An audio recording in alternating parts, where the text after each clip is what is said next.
Yo, it's Captain bringing you Demo Palooza Round 2. We played 4 more demos today for Steam Next Fest, the second day of Steam Next Fest, June 2024, summer 2024, because it's merged with Summer Game Fest essentially. And we played 4 more, had a good time. What did we play today? I'll try to keep it snappier. Wizard of Legend 2. We played Tactical Breach Wizards, and we played Cozy Marbles, and we played Kill Knight. So we played 4. I wanted to do a little more, but Captain was slow and tired, and we got caught on a couple of them. But I liked each of them for what they were, even though some of them, like the marbles, was not what I thought it was. But we still had a good time with them, and I still enjoyed them. So let's get into it. I've actually failed at this video a couple times, so let's just get into it. And like I said, keep it a little snappier.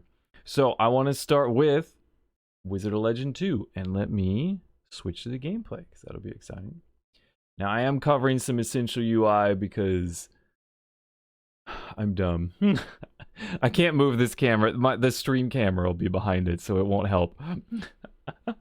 That's where like all the UI is or whatever. But like you can see, this is the sequel to Wizard of Legend 1. Obviously. It is developed by Dead Mage and published by Humble Games. And as you can see, it has a lot of similarities. You pick some spells. You pick, these are your action buttons. What is the game? It is a top-down roguelike. We'll see. I don't know how long. That was my beep. I don't know how long we sit on this screen, but eventually we'll get into a run. It is a top-down action roguelike. That like dungeon crawler-esque roguelike. It's a little less dungeony crawling-y than the first game, but it still has all these pick your arcana things. So like each one of these is a button. You pick your like normal attack button, and then you pick your special attack button, and then you have like another special attack button, and you can get 2 more in the run, I think. I didn't manage to do it, but there were spots for 2 more, and that's how the first game worked. Apparently I sit on the screen for a while. But once you get in there,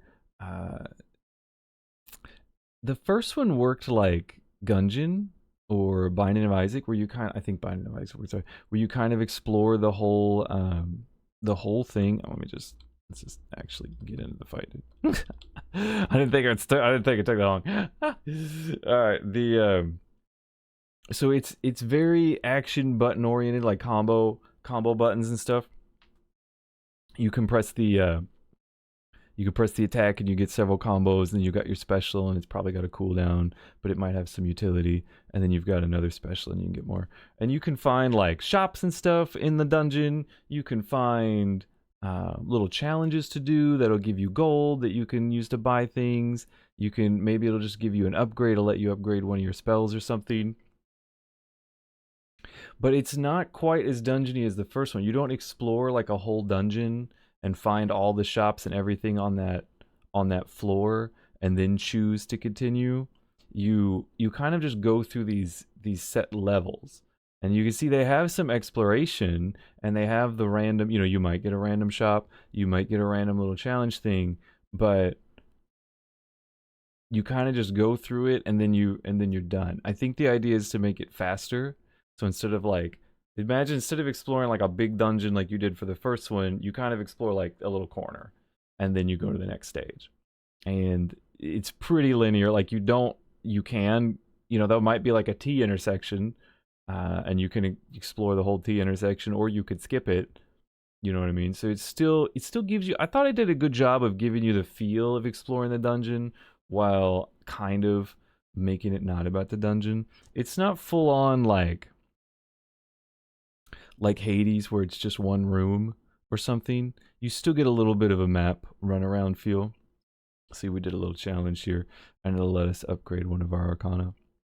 But that's kind of how it's set up. The differences. What are the other differences from the first game? Am I doing a good job of explaining this? Probably not. But the other differences from the first game is that it feels like a good sequel. Right, it seems to have a higher production value. It seems to have a better presentation. It looks nice. The game is a lot more readable, which was one of my biggest challenges with the first one. You know, there was like a lot of 2-frame animations and stuff. This one, you can see a lot more what's going on. You can react a lot more. The archers are like, you can tell when they're gonna shoot now instead of just having to memorize timings. So I really appreciated that. I appreciate the readability because it's a pretty fast-paced game and it's really easy to take damage. And it's kind of like you want to take the fight to the enemy because otherwise they're gonna get you, right. So you really need to have that speed and readability. I still have an issue, and you can't see it because it's under the camera, but I still have an issue with the UI. Like, all the UI is where my camera is right now. It's your health, it's your meters, it's your cooldowns, and man, you really just, a game this fast and this, like, kind of easy to die in, you really, like, every time I have to look down at a cooldown, I get hit. And I was like, man, I just wish I wouldn't have to look down at that cooldown. Every time I need to check my health to see how much in danger I am, I get hit. Right, I had that problem in Hades too. And so just with a fast-paced game, I just don't see any reason why. I mean, the enemy health bars are above their character. Why can't mine? You know, why can't I have my little cooldown bar right under my character so I know how long I got until my skill comes back, right? Because if I check to see if my skill's available, and then I get hit, and I can only get hit a few times before you die, you know. And I think I'm about to die in this one because you die really fast in Wizard Legend 1, and I had the same problem in this game. So, and there you go. Then it's over, and you do another one. The other difference in this game is that the hub world seems to have more going on. It leans a little bit more to the Hades, where there's like characters and they're voice acted, and you can work on a little bit of story. And I like that. It did feel like a presentation step up from the first one, right? Because now we've got nice voice acting and we got like some characters, a story going on. But I don't know, I'm also kind of torn on just roguelikes in general, having a lot of story when it seems to just be about like, get me back in the run and let me do something crazy and not interrupt me. I really liked how Hades did it, and then the longer I played Hades, the less I liked it, which was really odd because I don't think I would have ever got into Hades if had it not done so much story. But then by the time I was deep into Hades, it was just kind of annoying me. It's just weird. But you know what? Me and roguelikes don't always get along. I think I actually, we're going to take you back to the big cam because I think I stopped there. But as you can, oh jeez, for goodness sake. Actually, I want to explain what was on the screen. When you die, you get to pick from 3 wizards, and they have a starting ability. So instead of picking like your item from a list like you did in the first game, it seems like you just kind of pick a random wizard here, but you still pick your spells. I saw at the start of the footage, you still pick your spells. I don't know how you unlock more. I assume there's some sort of system to it, but you do still get to pick your spells and pick your loadout. And that was one of the we'll come back to the big screen here because I'm about to end the game. And that's one of the things I really liked about the first one. It made like each run feel really fresh because you could just pick a different loadout if you wanted. Just try some different spells, try a different combo. So overall, I thought it was a really nice. It's kind of what I would want from a 2, from a sequel. I want it to look better. I want it to play better, and I did feel like it played smoother. I felt like the playing of it was better. And I want some new ideas. I think where it might hit you is if you really like that old school. Is it old school? If you really like the older games style of dungeon exploration, you know, a lot of roguelikes aren't set up that way anymore. And so they kind of took it away. I thought they did a good job of making it still feel like it, but it's not the whole big thing. Like I said, I think the idea is to make the individual floors go faster to get the game speed up, at least while you're in there, because like I said, you got some story and stuff to deal with afterwards. I think you can, but again, I don't think you have to do any of the story. You could just run back. You don't have to like go talk to the NPCs. But it's nice. There's even like an NPC announcer that's like commentating like a sports show as you're going through, and if you fall in the pit, and he's like, "Oh, took a fella," you know. I don't know. I thought it was cute. I thought it was fun. So yeah, I thought, I don't know, it's shaping up to be a nice sequel. So I had positive feelings towards it, even though it kicked my ass like Wizard of Legend does all the time. All right, so that's Wizard of Legend 2, developed by developer is Dead Mage Games, with the publisher being Humble Games. I don't know. I can't. I was gonna tell you, I don't know if it's the same dev as the first game. I would assume it is, but I feel like the name is unfamiliar to me. Sometimes they switch names. You know what I mean? Sometimes it's different teams. Sometimes the same team and they switch names. I don't know. I don't know. Maybe I'm just talking my butt here. All right. So what's the next game? The next game is Tactical Breach Wizards, which I'll show you some gameplay of that too. Let me just get it started here. Tactical Breach Wizards by Suspicious Development Inc. And also published by Suspicious Developments. So, self-published it seems. But this game, as you can see, is a tactics game. It seems to be a room-based tactics game, where you just have these rooms, and you're just, you solve the puzzle of the room, and then you beat that room, and then you move on to like a different one. This is still like the tutorial, so the rooms are kind of small. The end of the tutorial had a bigger room and more going on, and I presume as it gets further on, it'll be bigger. So I don't know. It seems to be that bite-sized kind of tactics that maybe like Into the Breach is, but it's not. It plays more like a story RPG than like, it's not really a roguelike or anything. And there's a lot more story than I thought. We actually ended up playing this game a long time because the story was interesting, the writing was fun, and it was just, it seemed to take a lot. Like any story kind of game, you want to sink into it a little bit to get a feel for it. And we ended up playing it a long time. It was just fun to just like do a little room, and then like, okay, well now you're 4 or 6 rooms in. It's like, oh, let's do the next room, and then do the next room. And they're kind of unfolding a story as you go through these rooms. And then when it's done, there's a bigger cutscene piece. Now, it's not like, it's, I don't know how to explain it. It's like one, it's not like a huge like animatic like Final Fantasy thing. It's more done like a graphic novel type thing, which kind of matches the art style of it. But what's really interesting about this game, what got me to play it, is the concept. Right, it's called Tactical Breach Wizards, and it's a mix of wizards, magic, and like modern military, right? Like Rainbow Six Siege.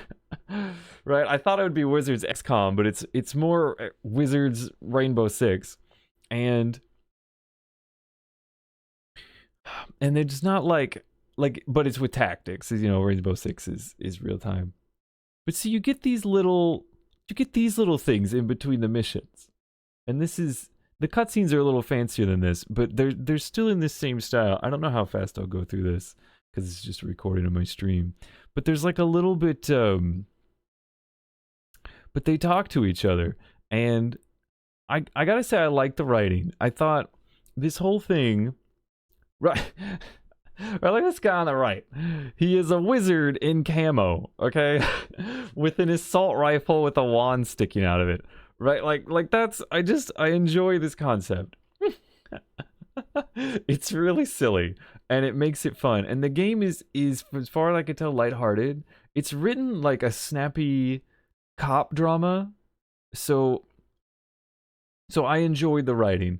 There was I thought it was most, because it's like I think it's supposed to be funny, and I had a good time with it. Now, since humor is a bit subjective, so you might not be into its style or whatever, but I actually thought a lot of the dialogue options were fun to click on. I laughed several times, and I thought it was snappy and witty. And there was some times where like, some of these options were like, I wasn't quite into the writing, but you see, there were several options. So sometimes, you can get into like that millennial writing thing where we're talking about feelings and stuff right in the middle, in places where it's like, why are we doing this? We're having therapy sessions, that kind of stuff, which you might be into, you might not be into. But what I liked about it is if you usually had a choice. So even though I felt like a couple of times I was like, where is this going? Well, I could just pick the snappier choice. I could pick the tough guy choice. And so I really enjoyed that. Like this one, I accidentally started ranting, and I was like, oh, I didn't. This is so weird. I didn't know this was gonna give me an unload emotions rant, and I was like, oh, I'm not really feeling that. But then you can just pick the one at the bottom. It's just like, yeah, I'm done. Let's preach, right? And for then that happened a couple times. I mean, that only happened a couple times. Most of the time, I thought the writing was just really snappy and fun, and I enjoyed it quite a bit. So it is a modern day setting, right? But it's a mashup of like, well, people just have magic powers, and so you've got like a modern military, you've got like a cop setting. It's like this guy's ex special forces, and the girl is with his a PI, and they're like teaming up to figure out what's going on. And so there's this big mystery conspiracy, and you're trying to figure out what's happening. Is this the one that bugged on me? I think this is the one that bugged on me. It'll look good. See, like this is an example of the room getting bigger, but then it bugged on me, and that camera was stuck off this whole time, and I couldn't see it properly. It's the only room that did that, and we did like 10 rooms or something. But I might as well leave it. Is it worth leaving on if the thing's here? I'll come back to the video, because it is weird that it's kind of bugged like that. But I'm glad I got to show you a little bit of the dialogue too. Overall, I liked it. It was a lot of fun. Like I said, we played it the longest time. Not because I wanted to, because I'm trying to like get through a lot of demos, but we actually just had fun. The story was fun. It was interesting. The dialogue was entertaining, and the tactics room was really fun. A small room tactics game kind of feels like a puzzle, but it was a pretty satisfying puzzle. I like tactics. I like XCOM, but I don't like the big base management, the meta game, because that's where I lose and everything. But this game doesn't have that. It's the meta is the story, and then the individual fights are just on the way. I appreciated that. There seemed to be a lot of movement based mechanics to the fighting. Like a lot of times your best option was to push guys out the windows, and most of your abilities that have damage also have a push, at least with these two characters. I think on the trailer they show there's two more characters, but yeah, these guys, they have pushes, and so you could try to push enemies around using your team to like get them out of a window. Which was pretty fun. It even racked up like as the end of room score. It was like, how many did you push out the window? But it has like, it's pretty forgiving. Like it has a rewind thing, so you can take your whole turn, and if you don't, move all your characters, do all your stuff, and you don't like how it worked out, you can just go back. You can rewind all the way to the start of the turn. One of your characters has an ability where he can foresee, right? One of his magics is foresee, and you can kind of just hit play, and you're like, all right, well, what if I left it here? What would happen? And it's like, oh, I'd get shot 4 times. All right, well, don't do that. And you can just rewind back out of it. So that's nice. I couldn't do that all the time. Like I said, I think it was one character's special ability, but I'm not sure. I can't say I fully understood everything. There was a lot going on, but I really appreciated the UI. It answered when it looks stylish. The game itself just looks stylish, which I liked, and the UI was pretty explanatory. You could mouse over. I used a controller, but you could mouse over characters and stuff. It would tell you what they would do. It was very clear. It's like, hey, if you stand here, you're probably gonna get shot. If you stand here, you can't do it. It was very forgiving. You move your guy, and it's like, oh, I thought I had a shot there, but I didn't. We'll just move him back. It was nice. It's like when you play chess, right, with your nice aunt, and you like move your character, you move your piece, and you're like, oh no, that's not good, and she's like, oh, just put it back. Versus versus when you play with like your annoying cousin, he's like, oh, you took your hand off the piece, right? Yeah, it's not one of those. So I thought this was a really nice mashup of concepts, setting wise. It was just, it felt like a fun cop drama, except we're wizards, and I don't know, I like that a lot. I like the tactics, I like the presentation, and I like the polish. it was just a really solid game, just really solid game, and I liked it quite a bit. Um, I think in the end of the day, what would let it down? Like, does the gameplay hold up over so many levels? Does the story pan out? Is it a fun detective story, or does it, wash out at some point? You know how story games go. But yeah, a really strong setup, and had a really good impression from the demo. All right, third game. So far, we're not making it any snappier, but whatever. Third game. These will probably go a little faster. The third game was Cozy Marbles, which I will show you. Cozy Marbles, developed by Pixel P Games and published by Pixel P Games. So another indie. It seems like this game, I thought, was gonna be like pick some courses, run some marbles, do some marble races, whatever. And there's even like this little nice marble customization where you can put faces on them and give them arms and stuff, which was very cute. And they say like they're gonna add races in the future, like you can race your friends and stuff. I imagine, customize your marble will be really important for those. But when I actually started playing, it wasn't. It's not that it wasn't that. It's just not that. That's really not what it was set up to. That's not the primary function of it. It's a block building game. It's a block building physics simulator.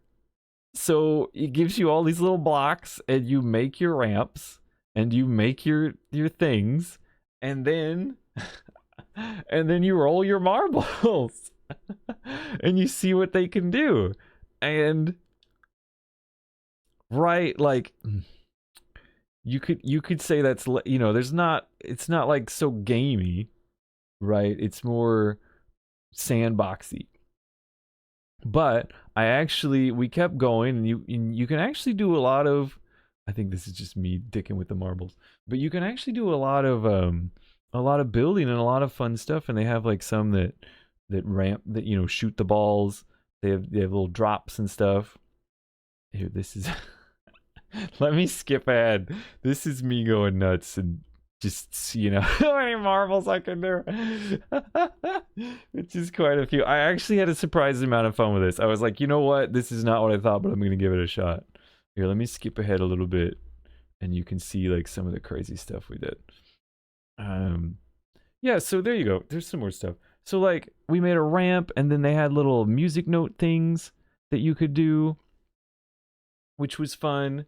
And then so you could do like those TikTok videos where the marbles going ding ding dong dong dong dong dong dong, and you could set the tone. It was a lot of fun. There was a lot of things to do, and if you are looking for that chill, like I'm gonna zen out and play with my blocks, but I don't, I haven't vacuumed in months, and the floor's a mess, and I don't even own blocks. So you're like, I'll just do it virtually. I think it works out quite well. It was very chill. It was very fun. You get to sit down and be creative and try to do something neat. I think what the game really needs is a browser, like a course browser, where you could just see other people's courses and download them really quickly with like a basic thumb up, thumb down, a trending kind of section where you can see what, what are cool courses that people made, what are hot courses that, that people are playing and downloading, and just so you could get in and play around with stuff without having to build it yourself. And they said there's a little thing on the main menu where they're like, hey, stuff that's coming. And one of the things, future updates is easily shareable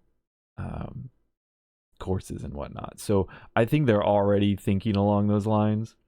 But that's really what it needs. Because, sometimes I don't want to sit down and build something, but I do want to play around with the marble. I do want to play around with this, with the fun physics. So that's what it needs. It's like, hey, show me what the cool courses people have been building this week. Show me what's hot since the last time I played, that kind of thing. But like I said, this game surprised me. It was not what I thought it was gonna be. But I gave it a chance, and it was actually a good time. If you want to just play around with some marbles, play around with some physics. There you go. That's that's Cozy Marbles by Pixel P Games, and published by the same. So let's bring you back to the face here. We got one more game that we played today. We got one more game. This one's a bit. This is quite different. It's a bit intense visually. So just as a warning, it's not like graphic. It's hard on the eyes, especially the trailers they made. Holy snaps! But let's get this set. I should be like clicking all this while I'm giving you that intro. But here you go. This is Kill Knight, by developed by Playside and published by Playside as well. So another indie game. This is it's a twin stick shooter that's quite fast paced. And it's arcade style, right? You're trying to get a high score, and there's a leaderboard and everything. I will say the presentation is a little rough. Like, they have you start with a bunch of tutorials, and they throw way too many mechanics at you way too quickly, and it's pretty overwhelming. This is a very intense is just a good word for this game all around. It's intense amount of stuff to do. It's intense amount. It's only 4 buttons, I guess, but there's a lot of buttons. There's a lot of timing. You have a lot of options, and I thought I wasn't gonna like it because those tutorials were rough. You just have to go through these tutorials, and it's like, here's 12 different mechanics, and it's a lot to take in. But I have to say, when I was playing it, it felt really smooth. It was nice to have the options. You know what I mean? So the complication is overwhelming, especially in a fast-paced action game where you're trying to do, you have to do things quickly, right? But it was nice in play to give me a feel like I had choices. Like, one of the things you can do is charge up a move, and if you hit enemies with it, they will drop health drops. So you're kind of in control of your health. Now you have to charge up the move. I'm sorry, I'm blocking the UI for this one too. But believe me, which is a shame, because I actually want to. It's one of my criticisms of it, is the UI is tricky. But you've got like 4 meters under my camera. Again, if I take this camera away, I will have another camera there. I can't show it to you because I'm an idiot and was very tired and didn't move my camera around on stream like I should have. But there's like 4 meters down there, tracking different shots and different ammos and stuff. And one of the things you can charge up is a big shot that makes them drop to green things, which is really nice, because in a lot of these games, I always feel like every time I get hit, there's nothing I can do about it. But in this one, it's like, you know what? If I keep up the pace and I keep up my aggression and, keep my skill up, then I can get that shot and get some health back. And especially if I line it up to hit like a lot of enemies, it'll give me a lot of health packs. So there's a lot of rewarding of twin stick skill. There's a lot of just nice flow to the game once you get over the complication. But I will say my biggest issue with this game is the readability. It's a very fast-paced game, and you have a lot of options. So they're kind of asking you to do like 10 things at once. And if you want somebody to do 10 things at once in a fast-paced game, right, you need all the information to execute those 10 things all at the same time. Like this game, I couldn't even really see the melee enemies that were hitting me. Right? They would, like, I was dying and I wasn't, like, I knew I was getting hit, but it's not like I could really see the melee enemies like make an attack, like the attack that killed me. It just looked like he was walking forward, but it was the same animation as the attack. And then see, you get on the leaderboard, which is nice. I'll bring you back here to talk about it, because like a dummy, I can't even show you the UI that I'm about to complain about. So like, I'm not really knowing when I'm getting attacked, but I have a dodge button, right? So I'm supposed to be paying high attention and dodging all the time, but I can't even read the attacks very well because they don't look like attacks unless they're the shots that I can see coming at me. Another problem is there's a kill counter up in the top right, right?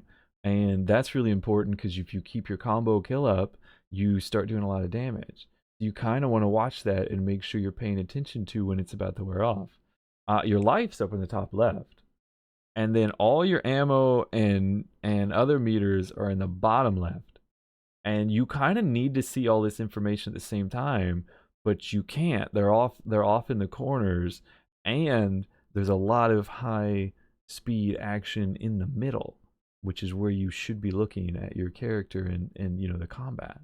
So like there's a mechanic. The main mechanic is you shoot your pistols until they run out of ammo, and then it gives you an action time reload. And you want to nail that. You have three options. You can nail it with a reload of the pistols, you can nail it with a reload on your sword, and you can nail it with a reload on your suck ability. Because you do have the ability to suck up the drops quickly, which I think is fantastic. It's a really nice option to keep the pace up. But you really need to hit those action time reloads. But the problem is, unless you look down, way down in the bottom left to see when you're about to run out of pistol ammo, you don't really know when it's going to come up. Because like if you stop shooting, it'll refill. Or if you shoot something else, it'll refill. So it's not like you can count your shots or something. You could get used to about the time it takes to deplete it. But it'd be a lot easier if you just had that meter under your character and you knew, okay, my action time reload is going to be now, and you're ready for it. Because it's a pretty tight action time reload. It's a pretty intense game. They want you to act very quickly. They want you to respond quickly. And in order to do that, and they give you tons of options, which I think is cool, particularly for a twin stick shooter. However, again, with that, you really need to be able to see. I need to be able to see all this out of the corner of my eye so that I can get into the flow state, right? And just react without even thinking about it. It's just like I see that enemy attack, I know it's time to dodge. I see the ammo ticking down, I know I'm about to action reload. And I can take those like 10 things that I can do, and I can just have them all ready to go, get them into my reaction and my muscle memory, so I am just flying, and then I'm getting a high score and I'm feeling good. That's what the game seems to be attempting to do. And then what's seriously hindering it is the readability, right? The faster a game is, I talked about this on Wizard of Legend, the faster the game is, the more they're asking you to do, the more that readability is important. Most of that UI should be around my character. Or at least not stuffed into the corner so much, right? My health should probably be right on top of my character.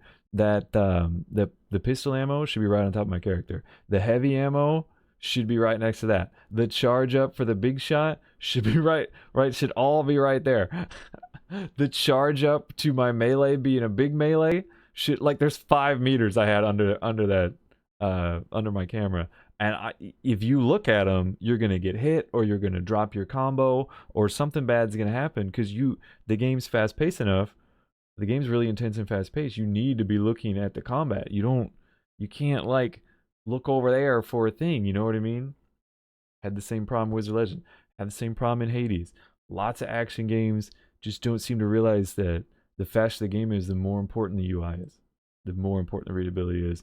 And this game is going for ultra fast, ultra action. And if you're really into that, like arcade, push it, go crazy, like this is what that game's aiming for. And I think playing it, I think it actually does it. It feels good. I just need to be able to see what's happening. I need to see when the enemies are attacking me. I need to see all my meters. So I like what it's doing, but I think it has an issue there. Also, be careful with the trailers. They're intense. They're visually intense as well, and not in a good way. They're very flashy. There's a lot of flashing, and it's just like, oh, I think they might just need a little help in the graphic design, because this is just It's like, it's painful. There's also like really small font and everything's black and red, so it's like really hard to read small font in the tutorials, and you're like, I can't, this is hurting my eyes to look at it. So maybe clean up the visuals so it's less painful visually for old people like me, and then just make it really readable. And I think there's a lot there, like, because the gameplay itself is really nice. So that's our fourth game. That's our fourth. That's our fourth demo that we did. Did we keep the video snappy? No, I have too much yapping to do. I don't know. I want to talk to you about these games. I have so much I want to say about them, even if I only played them for like 30 minutes. There's so much I want to tell you about them. But that's going to bring us to the day. Hopefully, I explained some of that halfway decent for you. Hopefully, you saw some things that caught your eye and gave you some information, maybe some demos you wanted to play, or demos you can write off your list because, like, I get it now, I don't need to play it. But they were a lot of fun, and I'm hoping to play some more next fest. I've got it scheduled at least for the weekend. I'm hoping to get some extra ones in there, but as I said, I'm very tired. I'm not getting any sleep, and staying up late doing these videos is not helping. But hopefully you get something out of the video. Hopefully you enjoy it. I do enjoy putting it out there for you. But yeah, that was what we played today. We played Wizard of Legend 2, we played Tactical Breach Wizards, we played Cozy Marbles, and we played Kill Knight. 4 great demos, actually. I think they're all good for what they're aiming for, and you know, I've got some criticisms on each one, but I think they're solid, and if you like the looks of them, you should give them a try. They're all up on Next Fest. I will try, well, I will put links down in the description. I'll try to make the description as useful as possible. But that's going to bring us to the end of today of Demo Palooza 2. Hopefully I'll get to make a few more of these as we go and just tell you about all sorts of cool demos that we're playing. So thank you for watching. Thank you for listening. Go have yourself some fun with the demos on Next Fest. It's great. I love Next Fest. And I hope you have a wonderful rest of your day and things go well for you. I'll catch you in the next one. See you around.